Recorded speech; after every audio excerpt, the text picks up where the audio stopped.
Hello, everybody. How are you all tonight?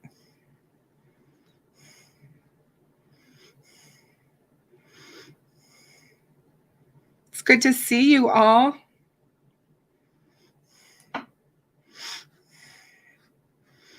I'm still learning to live with my new computer, so bear with me.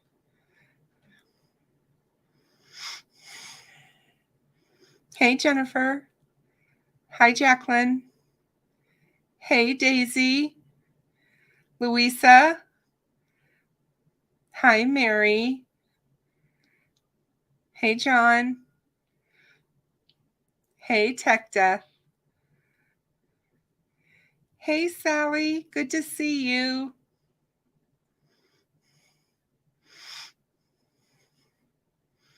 Hey, Hybrid Pisces. Hello, Paris. Hey, Anonymous.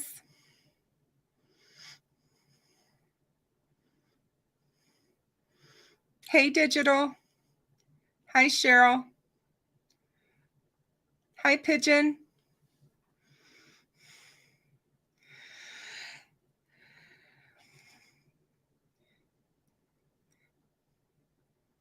Thanks, guys.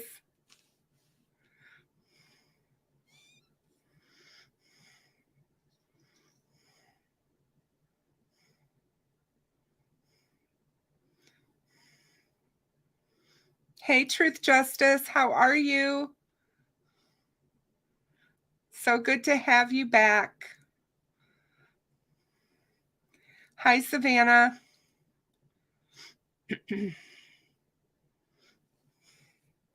So there was a lot that happened today with Delphi.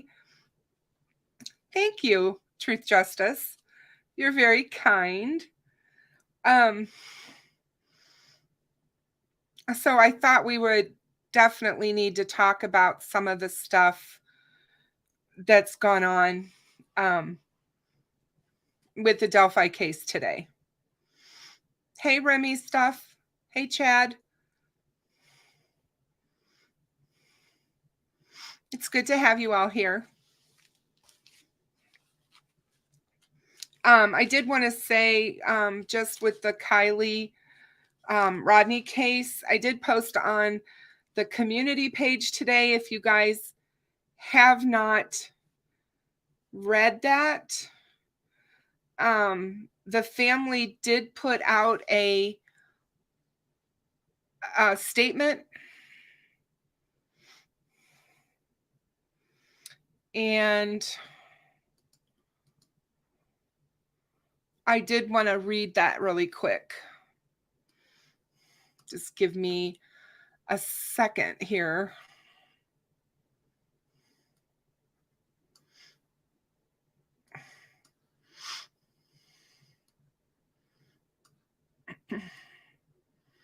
So this is what the family had to say. Friends, family, law enforcement, media, and our global community. We are eternally grateful for the love and support that you have shown us in the last couple of weeks. We've weathered a storm of unfathomable force, and it is purely thanks to the army of warriors, matriarchs, healers, and helpers holding us up that we continue to stand today. Mr. Rogers famously told a story of looking for helpers whenever he saw scary things in the news. We have not had to look for the helpers, as you have all come to our rescue in full force. We are forever indebted to you. While we accept this sadness cast under death's shadow, the rising sun shines light upon us, reminding us not to mourn our loss, but to celebrate Kylie's spirit and the gift that we all received in knowing her.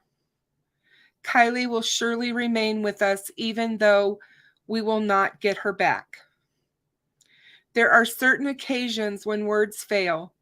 Perhaps this is why our human nature has given us art dance, and music, which all are often more effective ways to connect us to each other and our rawest emotions. Kindly excuse us as we retreat and dance privately to life's song while we celebrate our daughter's spirit and heal our souls. In gratitude, the Rodney Neiman family. I really think that pretty much says it all. What an amazing, strong family to be able to come out with that kind of a statement so quickly after the loss of their daughter. My heart certainly breaks for them.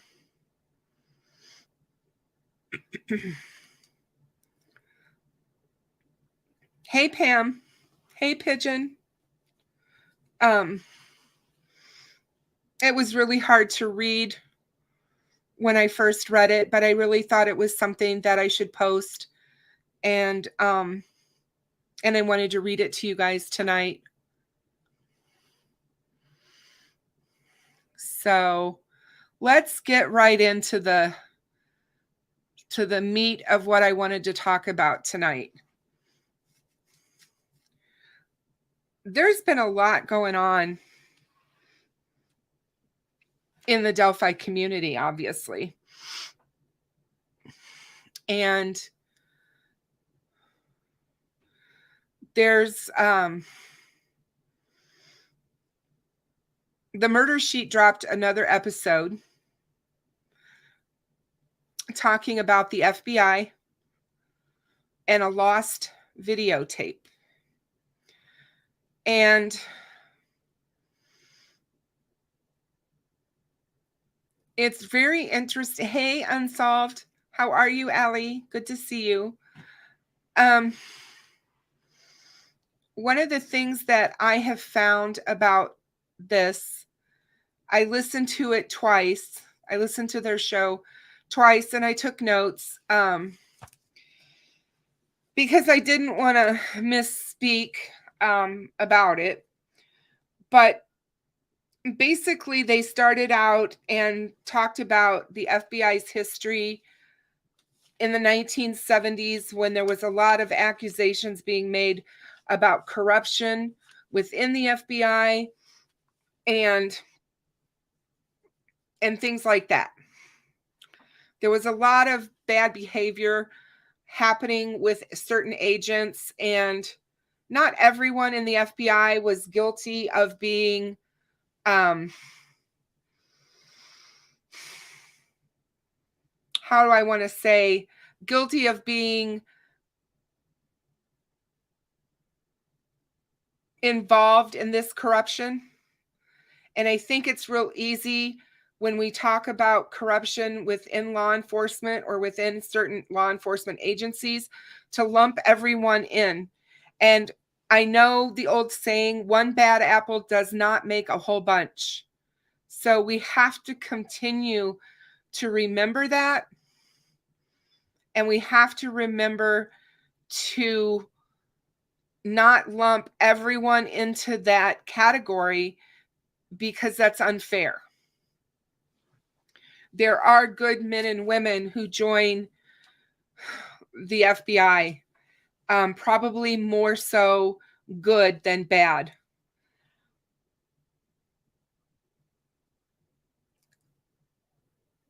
The thing about the FBI and the Indianapolis division of the FBI,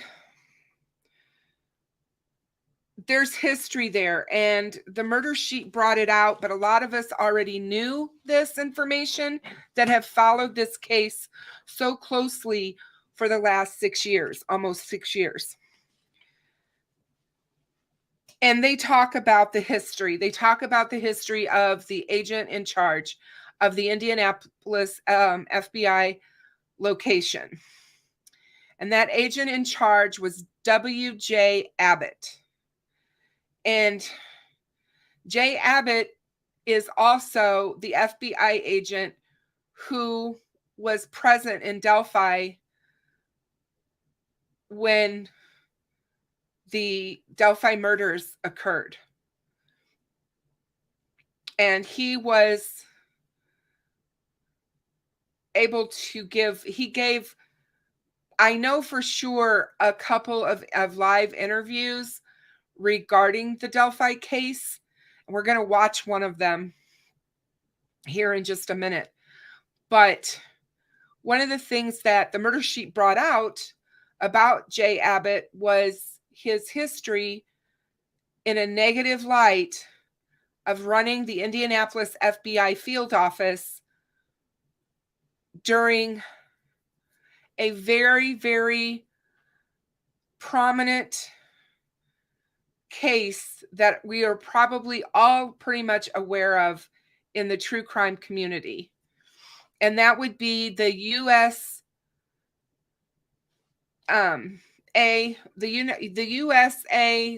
Olympic gymnastic team, and the sexual assaults that were happening because of a team doctor, Larry Nassar. We all know that Larry was eventually put on trial, had assaulted way over 100 victims, the youngest being 9 years old. He was doing this for years and years and getting away with it. Hey, CJK, welcome. And if any of you watched that trial, it was difficult to watch. It was difficult to listen to what this man did to his victims, these young athletes, these girls who their dream was to be the best and to represent our country eventually at the Olympics. That was what they trained their whole lives to be able to do. And this man was allowed access to these children and these athletes, and people knew what he was doing. Hey, Danger Dave, because they were told. People were told. The athletes spoke up, and they didn't do anything to him. And where the FBI comes in, there were athletes that actually went to the FBI office in Indianapolis to give their story, to tell their story and give a statement about what had happened to them, in hopes that the FBI would do something, since the UOC, the United States Olympic Committee, the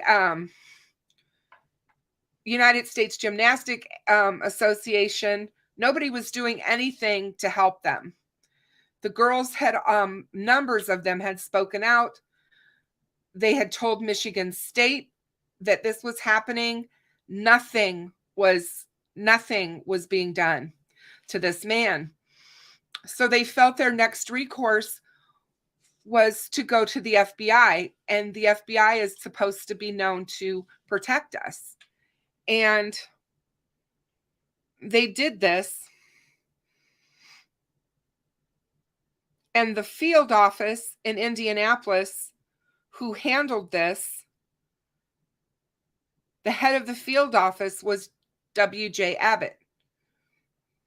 And those of us from Delphi and that have covered Delphi since the very beginning, we all know who Jay Abbott is. And you guys are going to meet him in just a minute.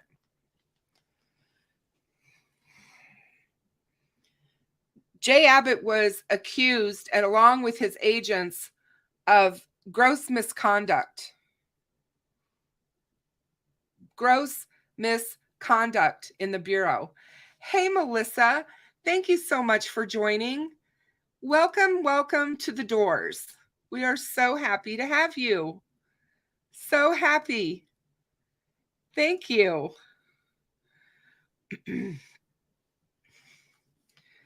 This man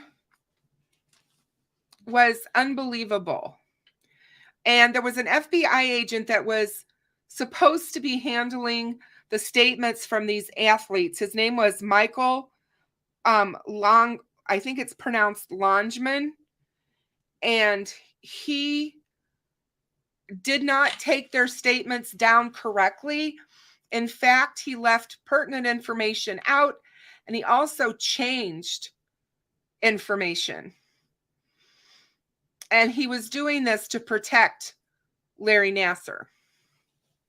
And this would all come out later. This was not known at the time. But because of the FBI's lack of response to the athletes, Larry Nassar was allowed to continue for almost another year and a half of assaulting young girls and young women. And it's just unbelievable. He assaulted girls in front of their mothers.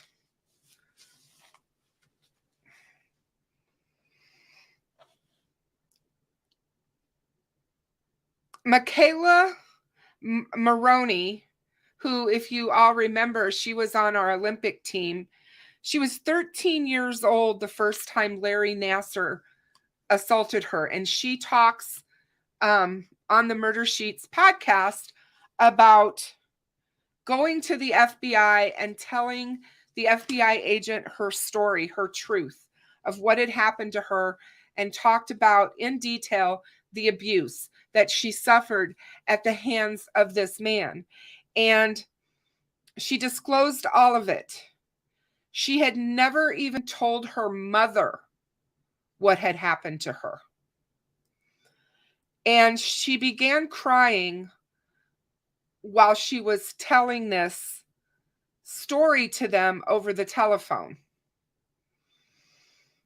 And she said there was just dead silence on the other end of the line.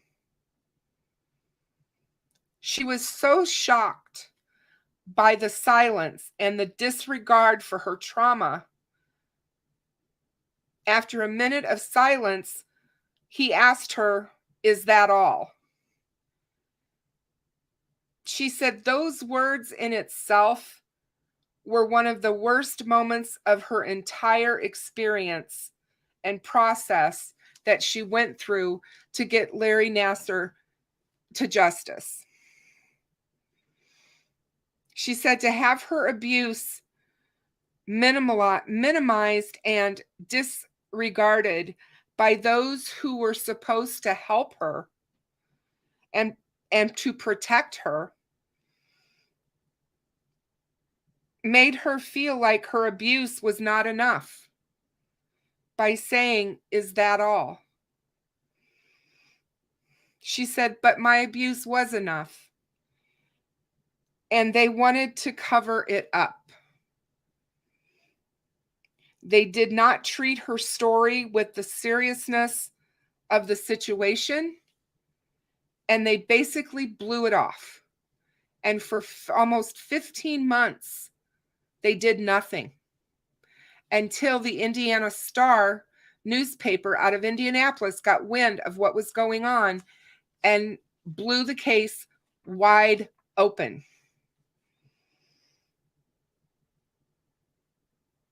Stop and think about that. The FBI and Jay Abbott were responsible for more girls being abused over that 14-month period because he didn't stop.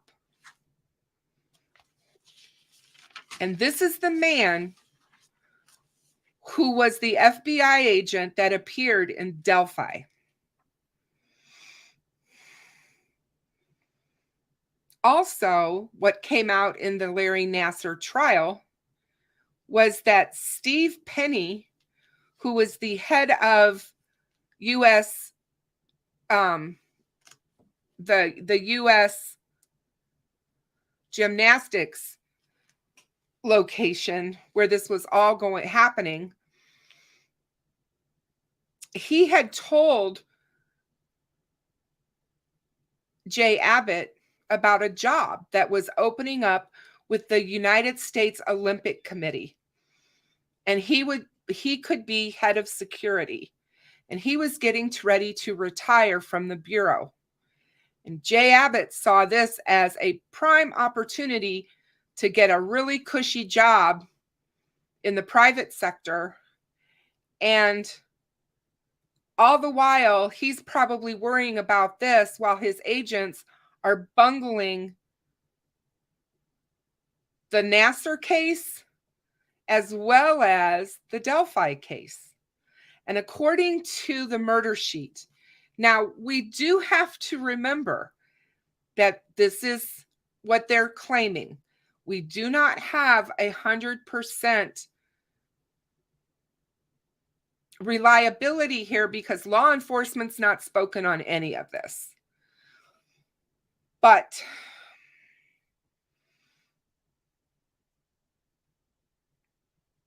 he made a huge blunder. Abbott made a huge blunder in the Delphi case. The first thing that happened was the FBI raided the Kleins.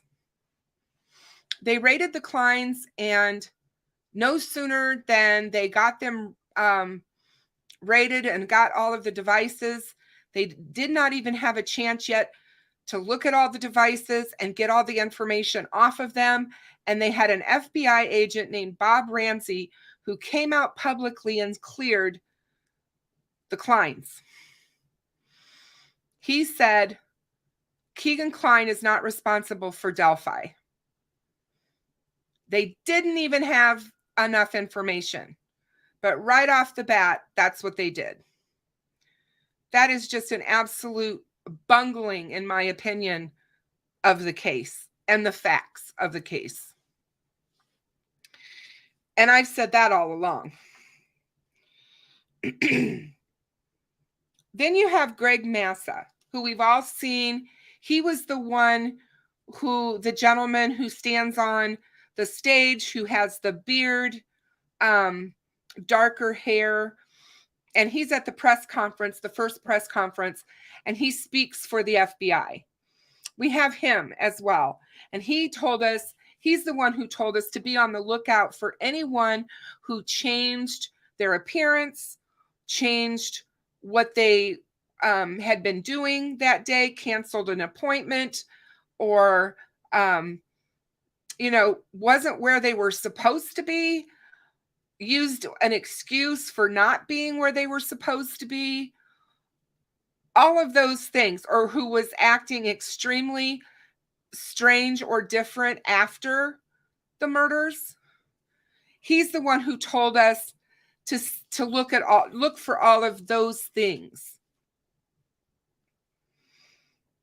And then you have Nicole Robertson, and she is the FBI agent out of the Chicago Bureau who wrote the Ron Logan search warrant in March of 2017. And we all know what that crafted search warrant said because the murder sheet released it.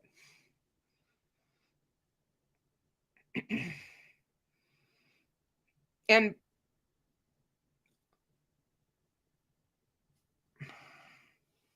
she, like I said, she was out of the Chicago office, the Chicago area. So what did the FBI do besides that to bungle the Delphi case? Well, according to the murder sheet and their source, Keegan Kline Googled the Marathon station in Delphi the day of the murders. So he was looking for a gas station in Delphi the day of the murders. There is a gas station attendant who says they saw them.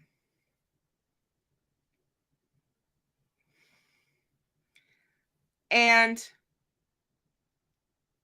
the FBI was put in charge of going to all of the public locations and gathering the video feed evidence from those businesses. And the FBI was supposed to go get it. So they were supposed to go pick up the video feed. We all know that gas stations have cameras. Most businesses nowadays have cameras. They just do. Some have cameras inside, some have cameras outside, and some have both.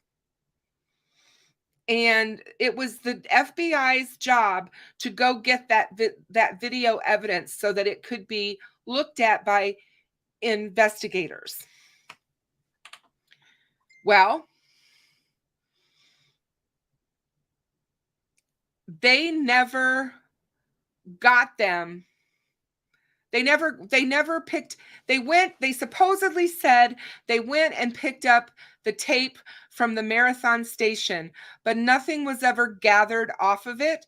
The tape was turned back in to the marathon station and it was blank. There was nothing on it. And according to the FBI, there wasn't anything on it. Had they got that the way they were supposed to, and they would have looked on that tape, they could have corroborated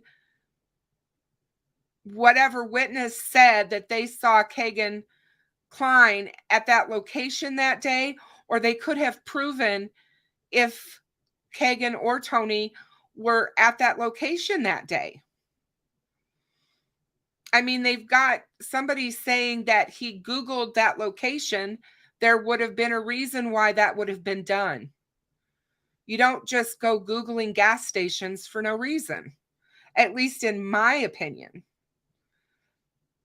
So when you look at that, now the murder sheet came out and said they're not going to throw the FBI under the bus. They're not throwing law enforcement under the bus. They don't think that this was done on purpose. They don't think that there's anybody out there that did this on purpose, that this was just shoddy police work. And I suppose that we can look at it that way, as shoddy police work. But there is so much being uncovered around this case. It's sickening. And my thought in all of this is twofold.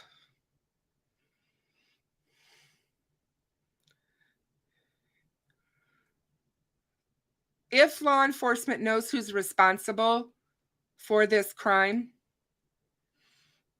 and it happens, that I don't know, Digital. I'm just going off what was on the podcast. So I don't want to speak to that completely, like 100% sure. I know it was said that had they been able to examine the tape, they would have been able to prove whether or not they were there. And there has been rumor that there was a cashier that identified one of them. So again, it's all rumor, and I don't want to go there. But if they'd have gotten the tape, we wouldn't even be asking that question, right? And so I guess it's kind of like what my thumbnail said for tonight. What if law enforcement does know who committed this crime, which I think is highly possible and probable, and it's someone they know?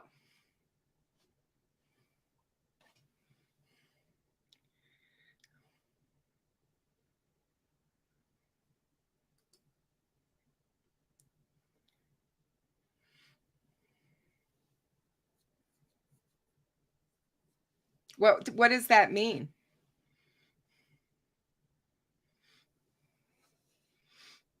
I do not believe that this person's name has ever been connected with this crime. Ever. But I do believe they know who it is. And I hate to venture, if they know and they have not done their due diligence to bring this person to justice, there has to be a reason why they would not do that. And very, very much so, Melodramatic Monday. Gas stations, especially nowadays, they have really good security cameras, because one of the things that they deal with quite regularly are people who drive off without paying for gas. So they have really good cameras outside of their establishments to catch that. And I mean, if this turns out to be one of their own, a person within law enforcement or a person within the community that has a high, hold on a second, I'm going to sneeze. Sorry, you guys, sorry. But has a high profile job within the community, there could be a number of reasons why they do not want that out there. And I hope that we're wrong. I mean, I hope that when I think about that, that's just not possible. But thank you. But it really is starting to really bother me, you guys. We're just finding out too many odd things. Hey, Joe, how are you? I haven't seen you in a while. It's good to see you here. Hey, Grizz, how are you? So good to have you here in the house. I just don't know, you guys. I just don't. You know me. You guys know me. I'm not a conspiracy theorist. I'm not. But man, there's just something amiss here. And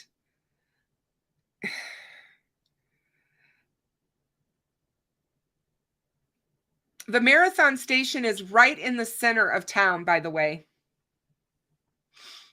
It is right off of 25. It's right off of the Hoosier Heartland Highway. Hey, Purdue RN, good to see you. Thank you for being here. Hey, Cindy.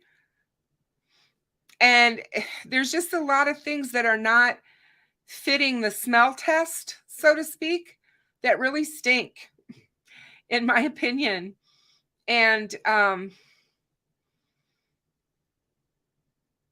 don't know. But man, if everything that the murder sheet released, and they said that they asked law enforcement if they could release this information about the FBI and what they found out, and law enforcement told them they could, man, it puts them in a really bad light, in my opinion. And John asked a question that I was afraid to put out there. If it was one of theirs, would they ever arrest him?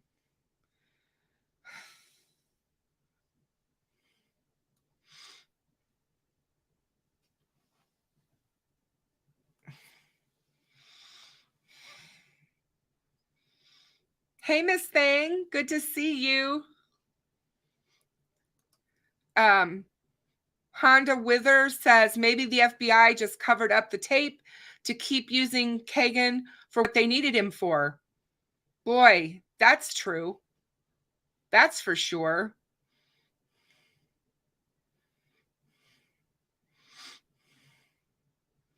No, I do not think the family knows.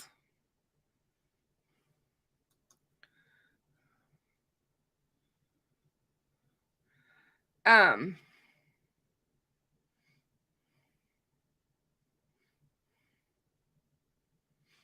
hey, Chaotic Beauty. How are you this evening?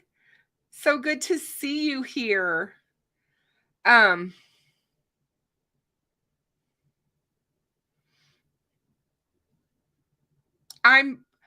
really wonder sometimes about a lot of stuff with this case. And we talk about following the money. And that was another thing that I wanted to talk about, because I did point or post a community post today that R&M put out a video, which was actually a very good video about something that was happening and going on for the last 4 years. It took 4 years to get this bill passed through the House and Senate of Indiana to fund the Indiana internet crimes against children's section of the ISP. This is a special task force, a special division, and they worked on the Delphi case. They have worked on a number of cases, but most of them have to do with child sexual abuse material, people who are preying on children, trying to get photos of them, all of those kinds of things is what this task force and this division work on. And they used to get funding from the federal government. But back in 2016, their funding kind of just dried up. They weren't getting any more from the federal government. And they had to figure out how to fund this, because they didn't have funding set up through the state. So the senator, his name is Crider, Senator Crider, introduced a bill to get this funded. He was asking for $2 million. It took him 4 years to get that bill passed. They finally passed it in 2019 and got it on the books. So after 2019, this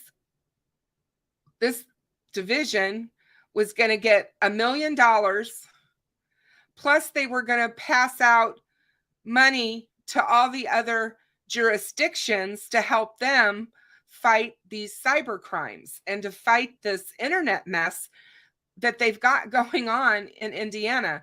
And as we find out, it's the biggest CSAM investigation in the history of the state. So they've got all of this money now being funneled to try to help protect Indiana's children. And I can't believe that it took so long. I mean, I just can't believe that it did. But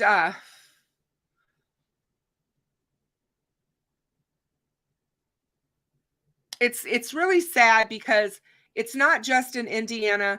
It happens in other states as well. There's just not enough funding to fund these types of task force that we need to combat these crimes.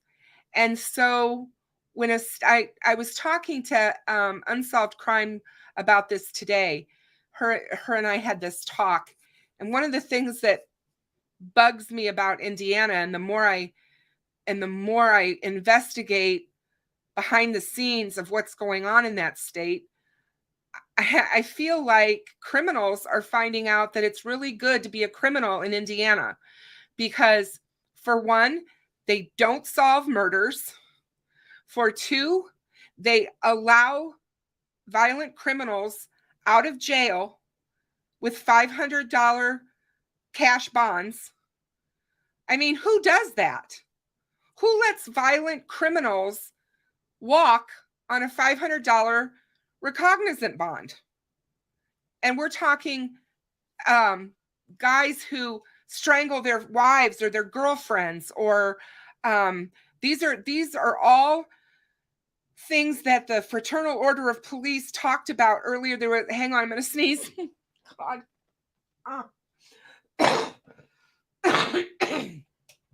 The Fraternal Order of Police all talked about on camera this week, and it's happening in Marion County. They have a real problem. They took a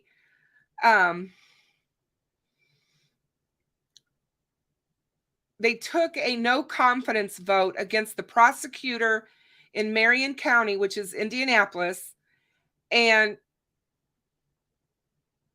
the Fraternal Order of Police said no confidence, not only in the prosecutor, but also in the courts. And so, oh, by the way, the marathon station that they were talking about is at 900 South Washington in Delphi, and it's right in the center of the city. I did want to mention that. I'm looking to see if I can find it. So they did this vote, the Fraternal Order of Police, and Ryan Mears is the prosecutor in Marion County. And 1.1% said they did have confidence in him, and 98.9% said no. And whether or not they had confidence in the Marion County court system, 3.5% voted yes, 96.5% voted no. And so they basically gave them a no confidence vote. They have 37,500 criminal court cases waiting for trial in Marion County, Indiana. 37,500. They would have to hold 100 and I think they said 13 trials every single day to get through those in any reasonable amount of time. And that's never going to happen.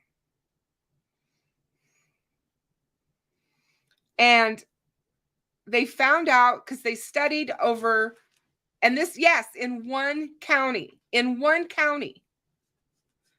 over the past 3 years, the Fraternal Order of Police did a study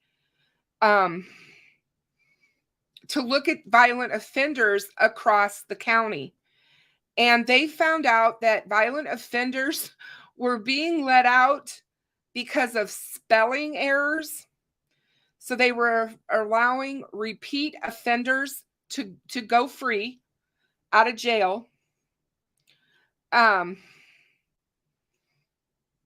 They also have a new permitless carry law in Indiana, so they don't need to have permits anymore.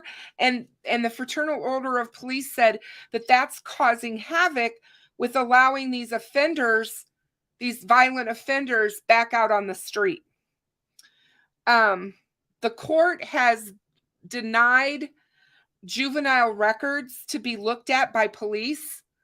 And so that's also causing problems when they have juvenile offenders that are committing violent felonies. They talked about the FedEx killing, the mass shooting that happened at the FedEx location in Indianapolis.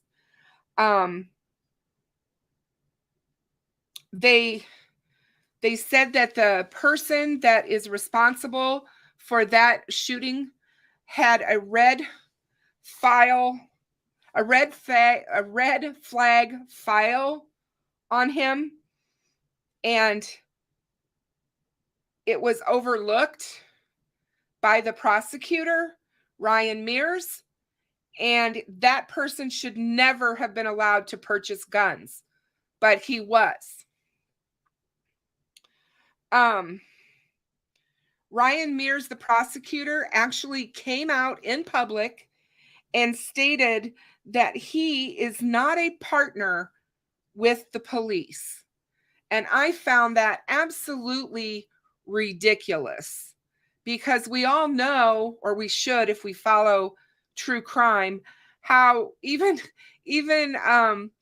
the gentleman who's the president of the Fraternal Order of Police in Marion County said, most people who watch Law and Order know this, that the prosecutor works closely with law enforcement because law enforcement does the investigation of the crime. They take their information to the prosecutor, who tells them, yes, you have enough for us to go move forward and take this to trial, or no, you don't. You need to go back and get this, this, and this. So how can you have a prosecutor telling you, look, I don't work with you. I'm not part of your team. And I mean, that just to me. And so when I heard that, all I kept thinking about was, what do the other prosecutors around the state think of that when they see this prosecutor who works in the largest county in their state making these kinds of claims? How does that affect the relationship between prosecutors and other law enforcement agencies within the state? It is a question I would love to ask because of them, because it has to have an effect. And I can't imagine that it would be a good one. And I go back to when Nick McClellan took over Robert Ives' job on the Delphi case and said, everything regarding Flora, everything regarding Delphi comes through me first. So it just gets crazier and crazier every day, you guys. And I mean, we can't make this stuff up. And it is really hard to discuss this with not getting into politics. It really is. I try my best because I don't want politics on my channel. I just don't. It's just not a good thing. It's not the kind of channel that I want. I don't want people here screaming and hollering at each other about their political views. It's not what I want. But we all know that there is political stuff that is surrounding these cases, because you have people who retire from one job and think about running for office within the state, whether it be senator, representative, governor. I mean, there's a lot of these people who have aspirations of being higher in the political arena than what they're doing with their civilian paying jobs.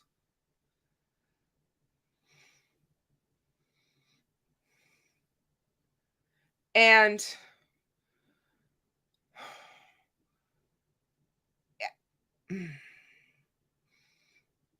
thank you, Daisy, for biting your tongue. I appreciate you. It's hard. Hey, Bridget. How are you? Welcome to the doors. It is the good old boy system. I mean, it really truly is. It's mind-boggling. The Fraternal Order of Police have asked numerous times to have meetings with the prosecutor. He doesn't even acknowledge their existence. And like I said, the low cash bonds for these violent offenders, that is only asking for trouble. When you let people who commit violent crimes, whether it be against women, no matter what it is, and you let them out for pennies, it's just not good. It's not only not a good look for your state, but it's not good. It's not good for the crime that you have going on in your state, which brings me back to criminals are finding it easy to be criminals in Indiana because they know that nobody's going to do anything to them.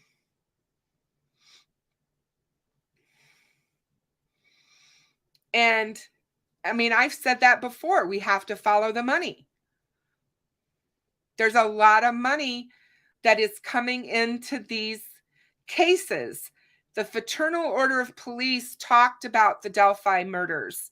They talked about the amount of money that's going into these counties for these big high-profile cases. And you guys, it is a lot of money.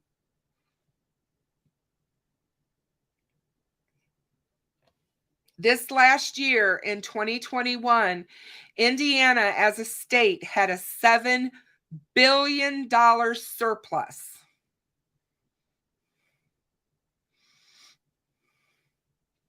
They are not broke by any sense of the word.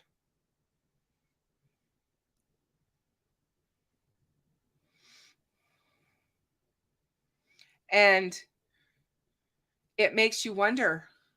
I mean, it makes me wonder. It surely makes me wonder. And it is mind-blowing. It's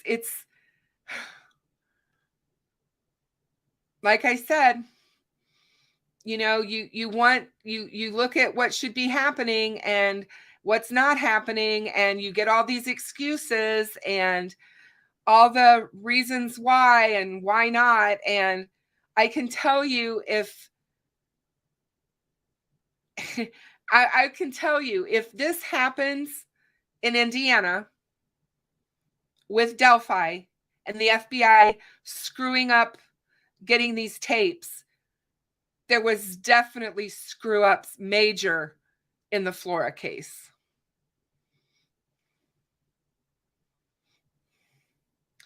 And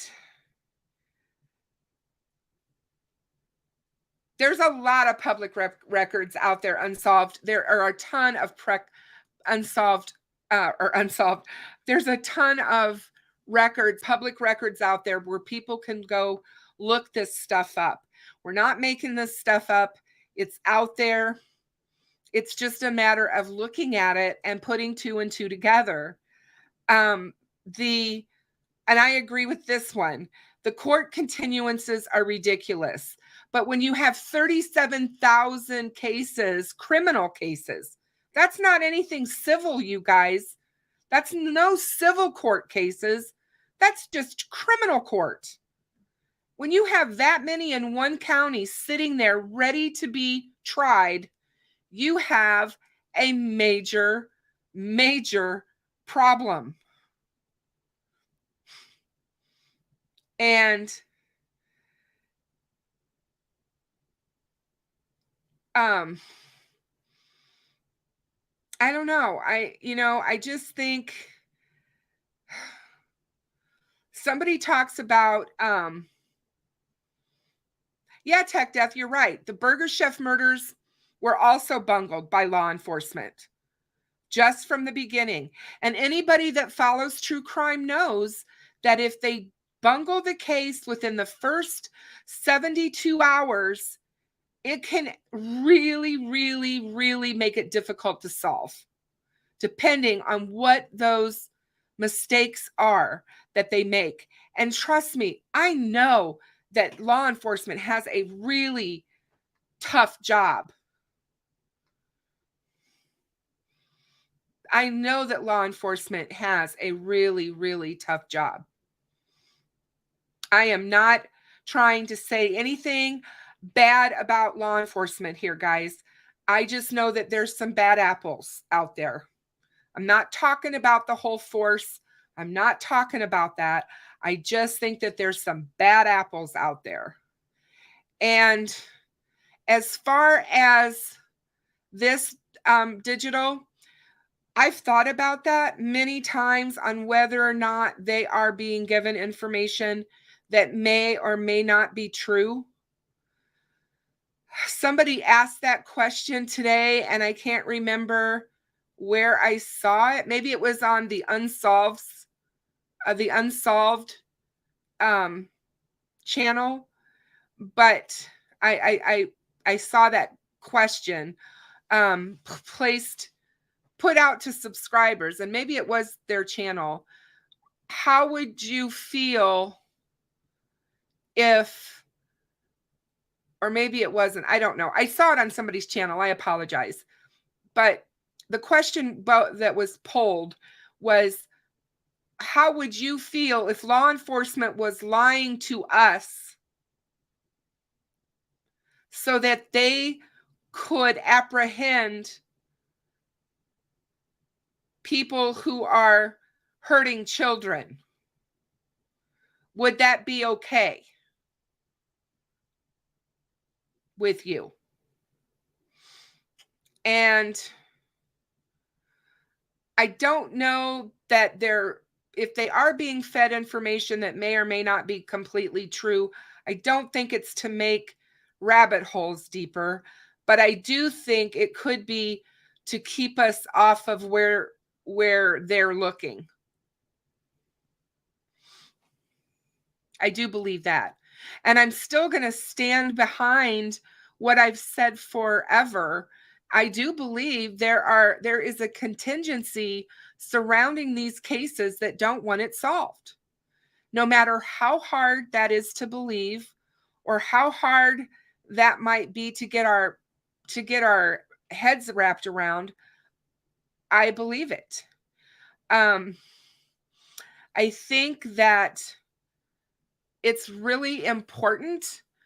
One of the things that I tweeted about today was, it is so important, and this was around Kylie's case, because there's just a lot of crazy stuff going on around her case right now, even after they found her. And I'm like, just let law enforcement do their due diligence. Let them do the autopsy, let them do the toxicology, and let them get out what they're going to tell us. And then you can run with whatever you want to. But don't start speculating and saying, well, she was, she didn't go into the water on accident at all. Somebody put her in there, whatever. Because I don't think that does a lot of good. And so,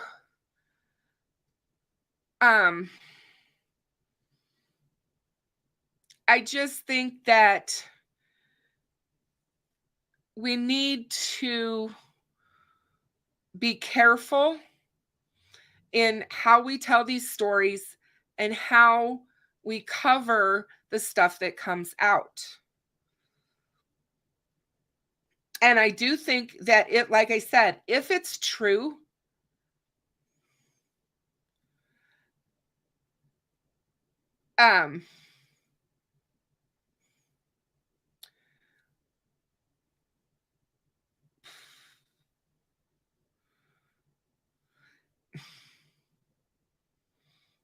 I have to be really careful. I know a lot of things that I can't talk about right now, and I'm sorry about that, but I'm never going to do anything that is going to hurt this case in any way. I am not going to bring about things that I know should not be out there. I'm not going to ever talk about them. And this is really, there's really a lot that's going on here. And I know that people want to know. And I know that we all feel that as the public, we have a right to know. But there are things in these cases that we don't have a right to know, at least not yet.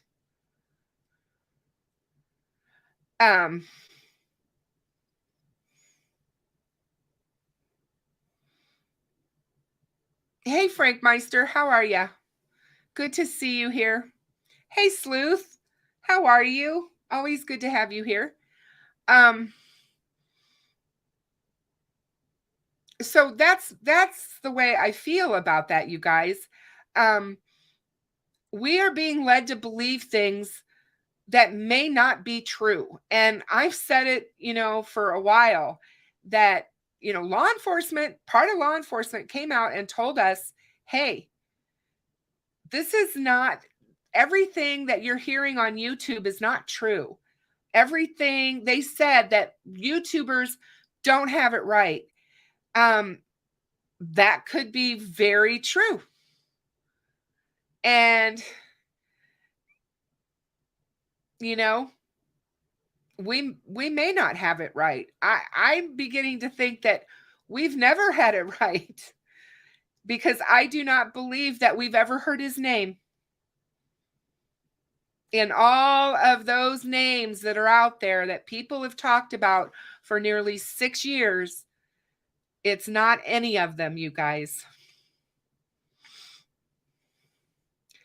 And that video that Sleuth Intuition dropped this afternoon, that comes from the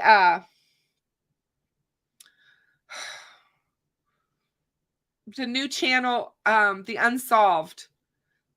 By the way, the stuff I looked at, he's doing good work there, or they're doing good work there.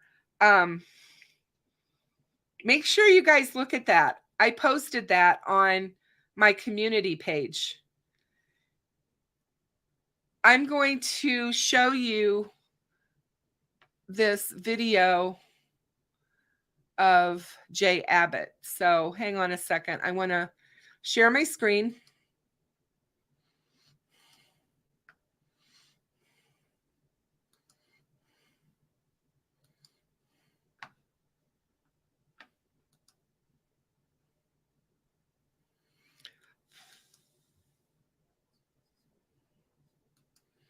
And let me see if I can get it louder.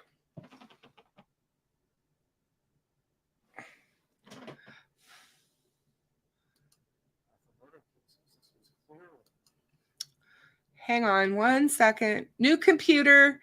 Got to fix my sound. Hold on. I have it coming out of my headphones. Hold on.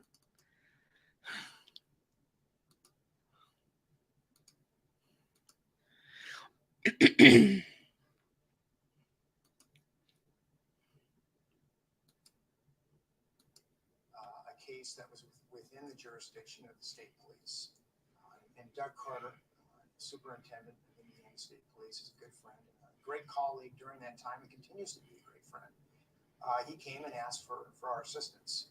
As the special agent in charge of the FBI's Indianapolis division, I had during my tenure the option, the authority to provide whatever assistance he might want to the level that I thought was appropriate. I was absolutely enthused to unleash every FBI asset, technical ability, anything that we had to try to help them solve this case. Indiana State Police stayed forefront and in charge of the case.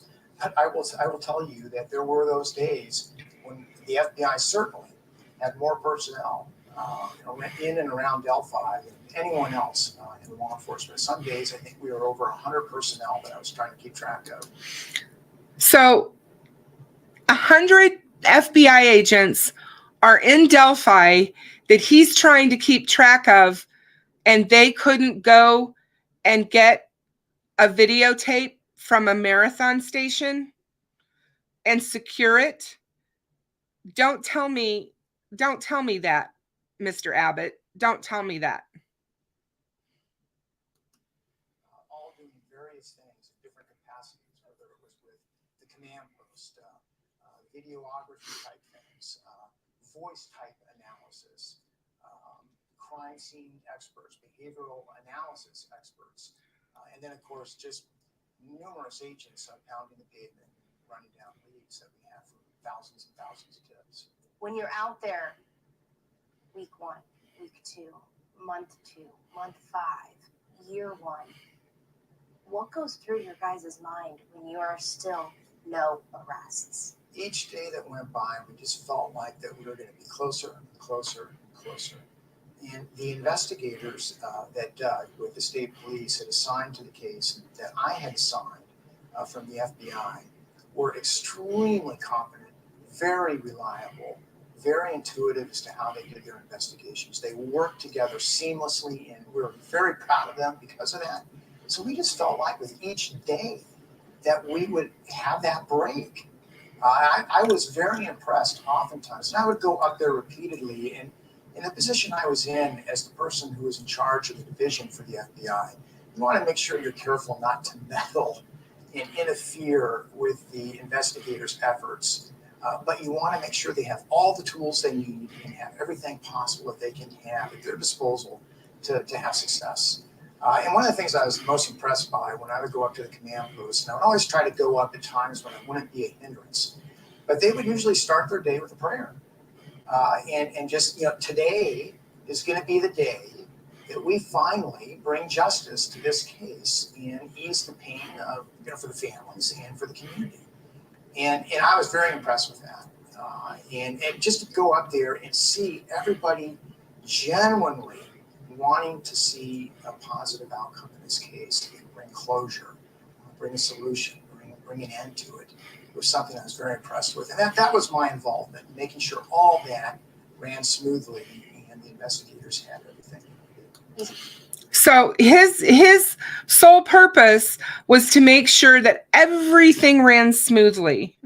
I think he may have failed.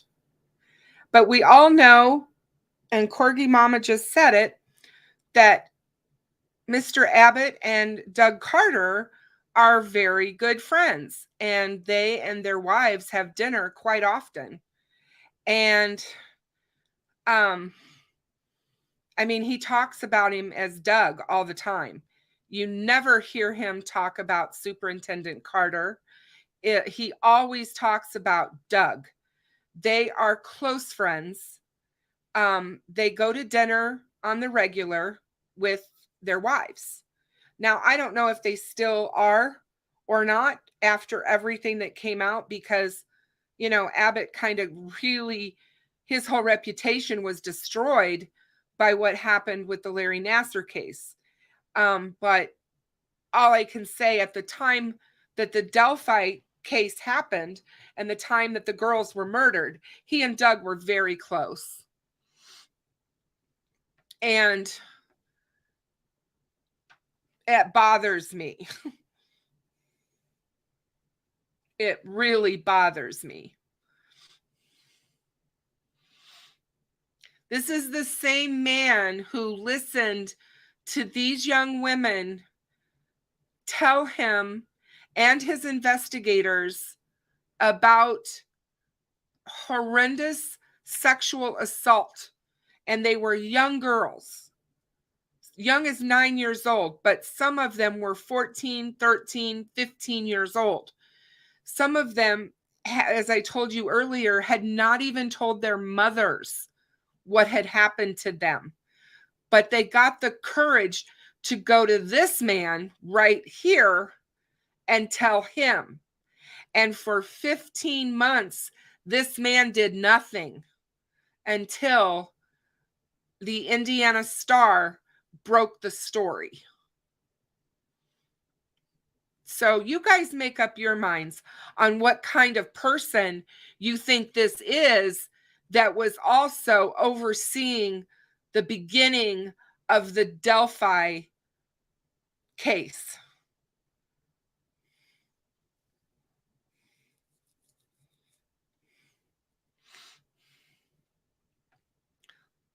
So you were fairly confident it'd be solved fairly soon after, correct? 4 years later, and we are still saying an unsolved case. What do you make of that? It's sometimes I feel more things than I can really articulate. The exasperation and frustration is always there. And the times that Doug Carter and his wife and my wife occasionally get together for dinner, it's one of at some point in our conversation, the topic comes up, because I know it's still very close to Doug's thoughts, and it continues to be in mine. And it's something that we spoke about an awful lot as we just, when is something going to happen? And again, the numerous things that we had at our disposal, all the information and evidence that existed, it just boggles the mind. I am certain, and I know Doug feels the same way, there's someone out there who knows something, who knows the person, who knows something about the murder, that person, he or she, is either afraid to come forward because they're fearful, or maybe they even feel themselves being complicit in some way.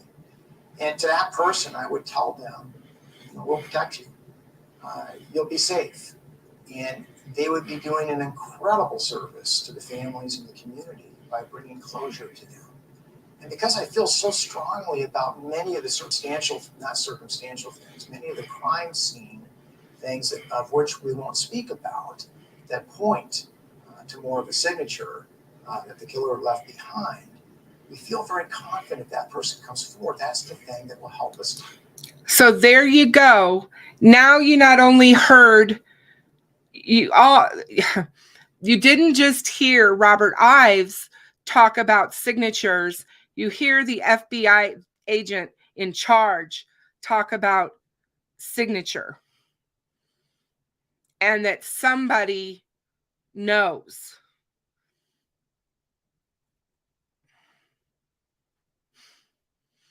I said it before, you guys, and I'm not going to get off of it. In the very early days, Doug Carter, and he's never really said this, but Robert Ives, the prosecutor, and this man, Jay Abbott, both said totally and absolutely, and Holman, they're the three that I know for sure that said this on camera. They were absolutely positive that within the first few days after they saw the crime scene, that this case would be solved, and solved within just a few days. Now, I have asked this question, and I'm going to continue to ask it for a long time. What about that crime scene made them feel that way? There had to have been something at that crime scene that made these seasoned officers know or feel that way. No matter what we think about Jay Abbott as a law enforcement official, he was a law enforcement official for years. And so he does know crime scenes and things. And for him to say that, it has always bothered me. Because there was something that led them to feel that way. And Holman, I've always had a good feel about Jerry Holman.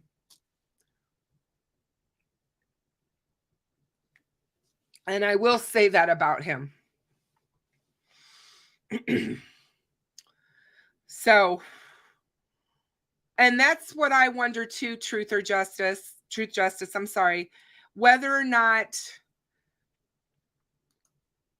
there must have been a lot of evidence left behind. It makes you wonder what they could be talking about.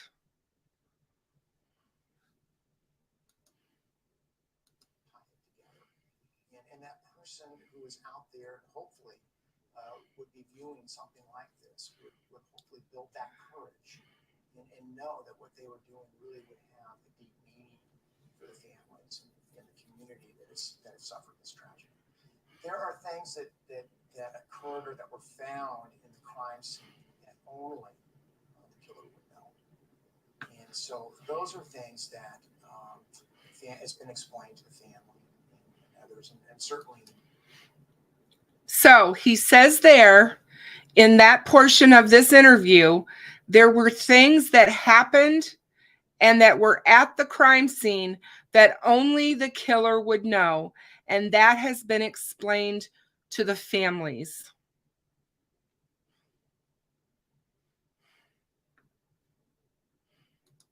We just can't speak about because we do not want to. We don't want the killer to know that what we know. And whoever he or she is, or probably he, and that person is out of freedom now, really, in many ways. They have to wake up every morning knowing and wondering if today's the day yet they're going to finally be caught are those persons who might potentially know something circumstantially about them that will give them away will actually come forward. And so that person already is not free, whether they care or not about this horrendous act that they committed. They'll be caught at some point. The FBI doesn't necessarily. So he believes that they will be caught. And with Bridget, I'm going to put this up here because she's not surprised if it's someone we've never heard of. Look at the number of dodgy people we do know about in that area. So imagine how many we don't know about, like cockroaches. I definitely feel that it's somebody we do not know about.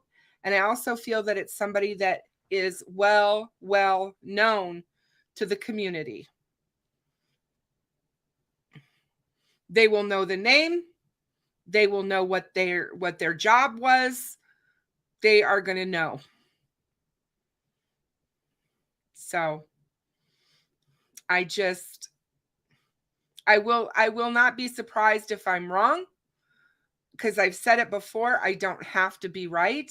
I just want this guy caught, or these guys caught if there's more than one.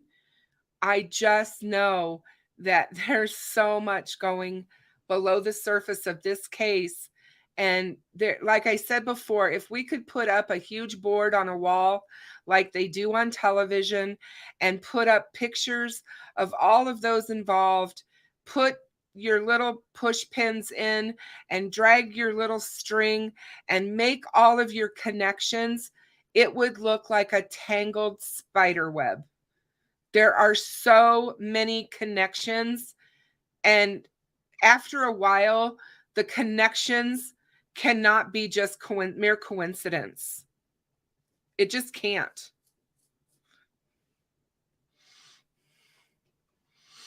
So,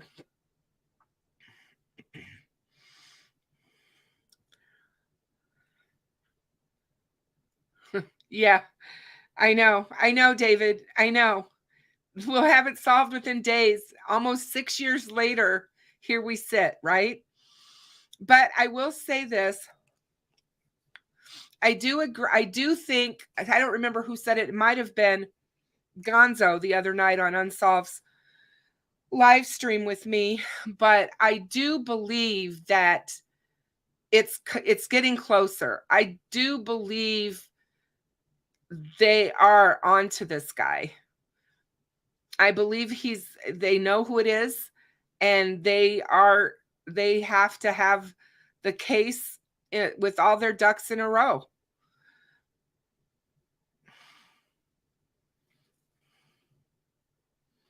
So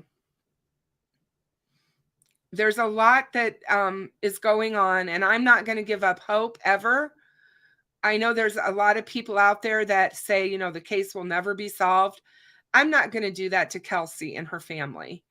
I'm not going to be that person that says that and takes away their hope.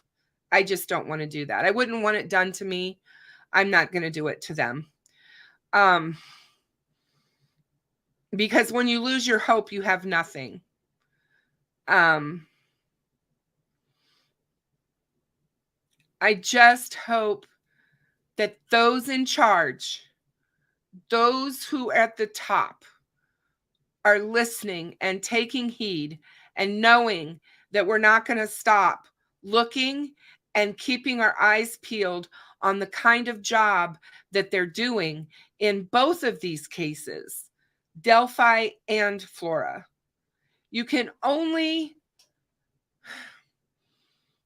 It's up to us to help monitor the type of job that's being done here.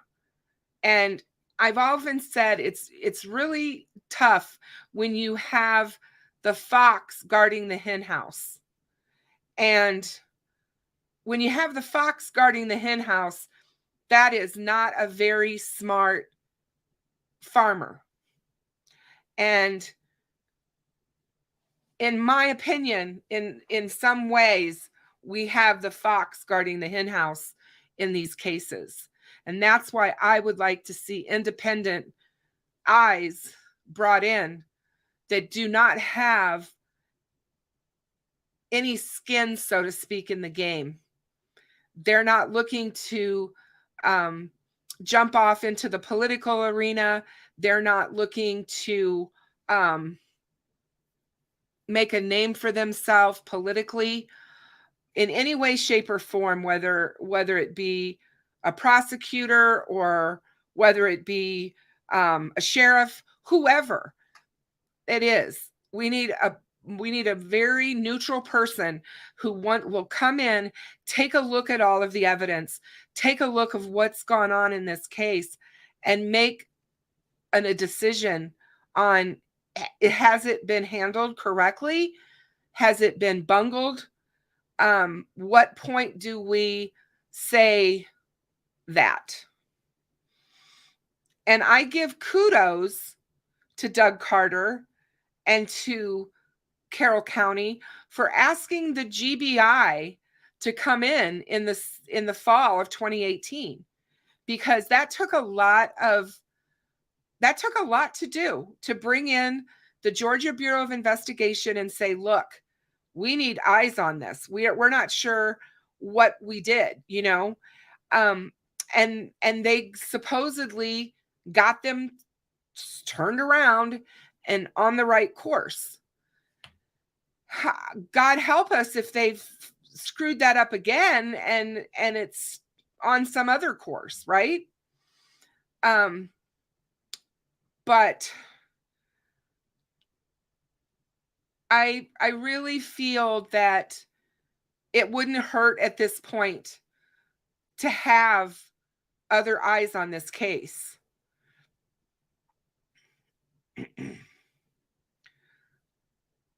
So, and I know that those who are running for Carroll County Sheriff have said that they look forward to pushing this case forward.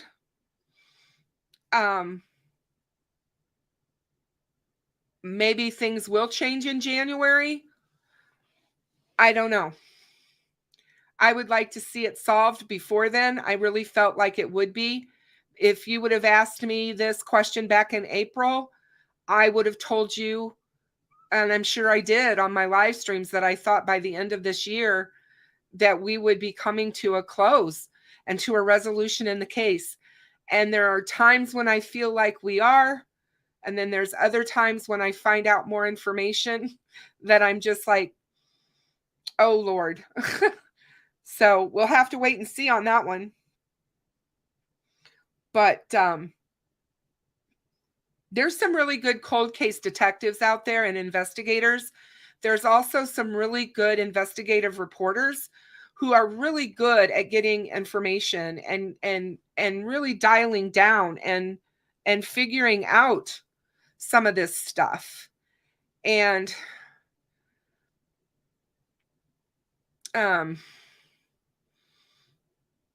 I think it might be time. So I guess we'll just, like I said, I guess we're just going to have to wait and see. Polygraph says she doesn't trust Tobe. It goes back to that rural mentality in rural America. They want to do it themselves. They don't want to have outside eyes seeing what's going on in their little communities. And there's got to be a reason for that. I mean, I've often said, if you don't have anything to hide, why would you not want help? Exactly, Pam.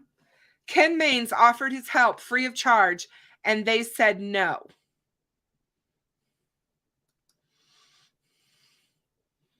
We don't need it at this time.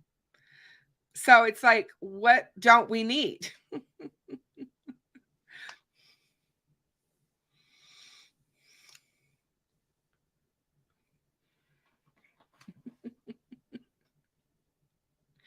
You guys are funny. Truth Justice says, I would prefer a team of cold case detectives because they will handle the evidence properly and not put anything into the public domain that doesn't need to be there.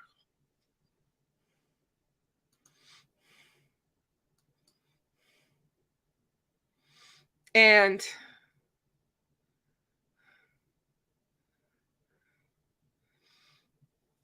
there's just, like I said, there's just a lot.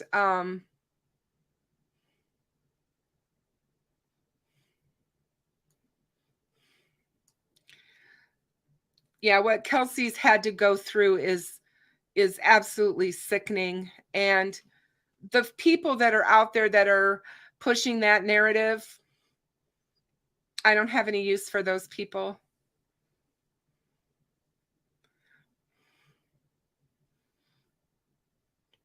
Yeah, the egos that are preventing outside help, they need to go away. They just do. At this point in time, you've had nearly 6 years. You haven't gotten anywhere. You don't have anybody in your crosshairs arrested. I say that you need to call people in, even if you know who did it. Call people in to see what you need so that you can get the information you may need to prove it. And if they've bungled this case to where they won't be able to prove it, shame on them. And John Douglas has already said that he believes more information needs to be released at this point in time to the public. John Douglas said that. And I agree with Remy's stuff. It is time to put new blood into the key investigator spots. And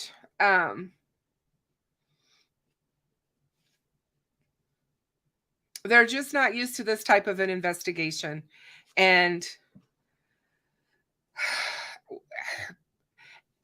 whenever there's a vacuum of information, the public's going to fill it, and they're also going to start to not trust you.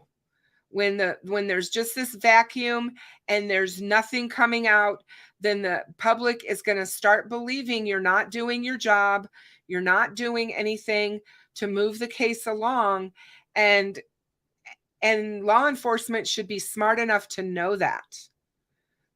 They don't have to give us a ton of information, but it would be nice to have a public relations officer who comes out periodically and says, we've got this number of investigators working on this case. We're still getting this number of tips in, whatever.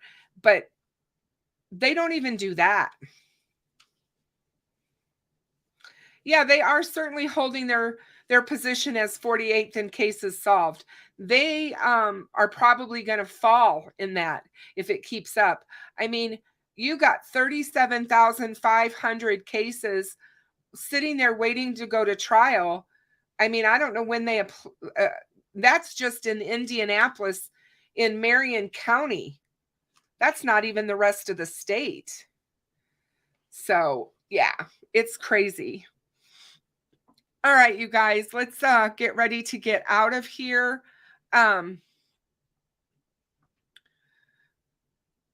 So the one thing that I did want to say, though, that I thought was horrific is that the Justice Department did decide not to charge Jay Abbott. They could have, but they decided not to because he actually retired from the FBI in January of 2018, prior to all of this coming out about him. And it made it more difficult for them to do anything to him. And I'm just like to reprimand him or whatever. I would have liked to have seen charges brought against him for what happened in that case with Larry Nassar. And he was named the special agent in charge July 18th of 2014. So he'd been there for a while. And he started his career in 1987 at the Washington field office. So he did a lot of foreign counterintelligence and international terrorism matters. So anyway, USA Gymnastics, you know, they were extremely culpable as well. But the fact that the president and Stephen Penny put, you know, told Abbott about the potential job opportunity, it just makes, it makes you sick, because it's like that was more important to him than these little girls who were being sexually abused by this doctor. So it makes you wonder what else he was willing to overlook in the early days of Delphi, is all I'm saying. And they came out immediately and said that Kagan wasn't associated to Delphi, and that was Jay Abbott's field agent. That was his FBI agent that said that. So with that, let's go ahead and get our drawing going.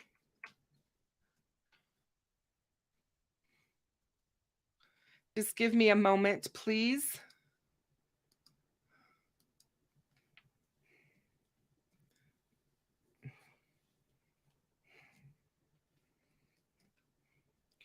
So let's do hashtag today for today is the day.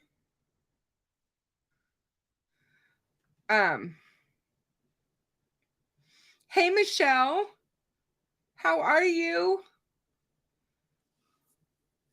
It's always so good to see you. Hey, Derek, how are you? Welcome. So yeah, everybody, hashtag today. And we're doing a drawing for one of the Delphi bracelets for the girls. Thank you, Allie. So badly want today to be the day. I so badly, every time I see Becky's tweet in the morning, I just want to be able to say, yes, today's the day. I do promise when today is the day, I will immediately go live.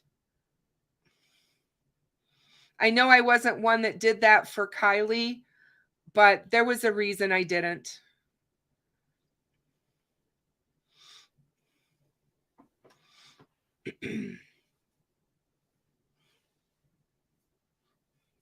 I appreciate all of you guys being here with me. I really do.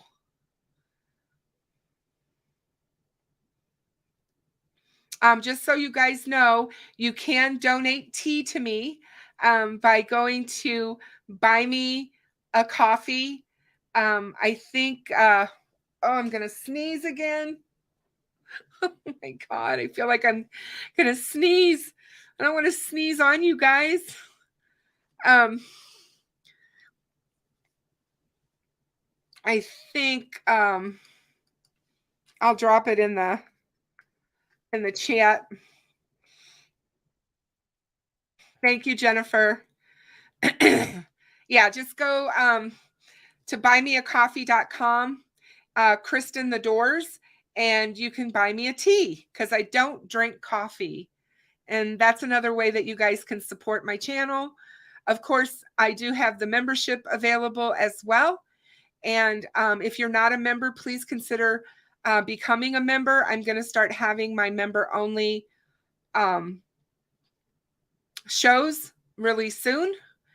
And I'm working on a couple right now. I'm hoping to have one with a surprise guest. So that should be happening, I hope, very soon. And then we're going to be doing some other fun things for members only. So I love chai tea, Derek. I'm a chai tea aholic. In fact, I have my Starbucks chai tea right here tonight. I just, oh my gosh, I just can't live without my chai. I really, really love it. Pigeon, thank you so much. I appreciate you. You guys are so wonderful. We are really building a great community here. I feel so good about it. It's been 6 months, and I just feel like we can have really good discussions in here. We don't have a lot of people. Oh, my nose. We don't have a lot of people arguing and being disrespectful, which I love. And you guys always bring such a you guys always bring some of the best conversations in the chat. I love that. Oh, I hate coffee. I tried to drink it in college, and when I found out that the only way that I could stomach it in college was to put tons and tons of sugar in it with milk or cream or whatever, I was like, why bother? I was like, no. So I know I'm weird, but yeah, I tried. I did try, but I was like, nope.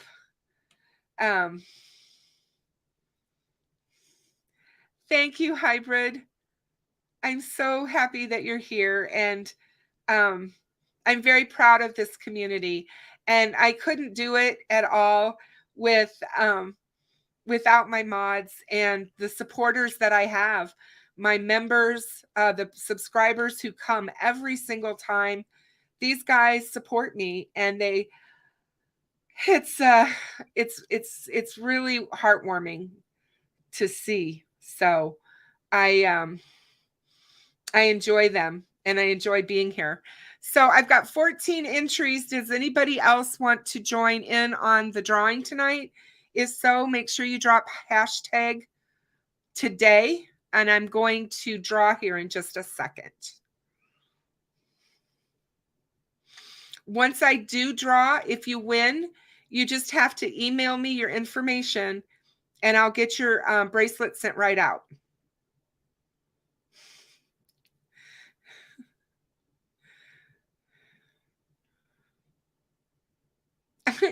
Yeah, Jennifer, I am going to get some little cars. You're going to be surprised. One of these days, you're going to get your guys are going to get a brand new car.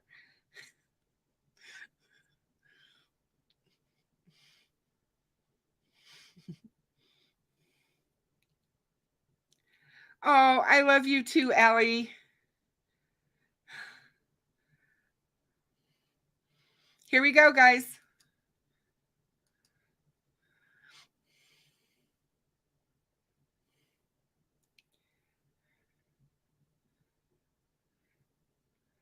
Oh, wow.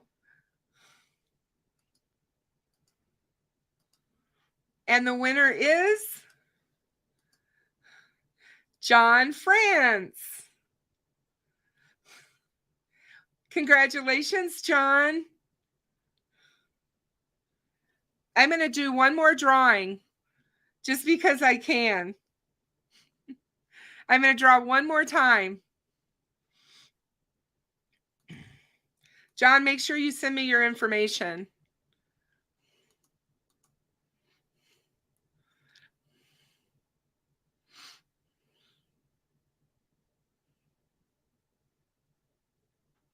Yay!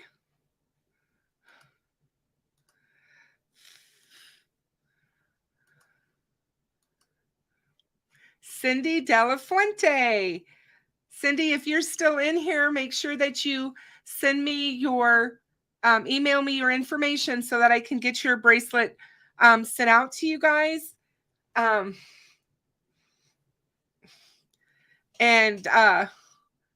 Yeah, I'm excited. I'm excited that John won, and I'm excited Cindy won. So it's not fixed, I promise. But yay, yeah, I'm so excited for you guys. So I wear mine every day. I won't take it off until Bridge Guy's caught. So that's just me. But anyway. Well, guys, it was wonderful spending time with you tonight. I so appreciate each and every one of you. Please be safe out there, and please pay it forward. Do something nice for someone that you don't know, and do it in memory of Kylie, if nothing else. I always say that paying things forward and doing something nice for people that you don't know, it doesn't matter about them. It's how it makes you feel.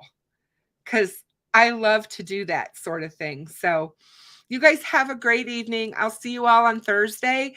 Be safe out there. And good night, everyone.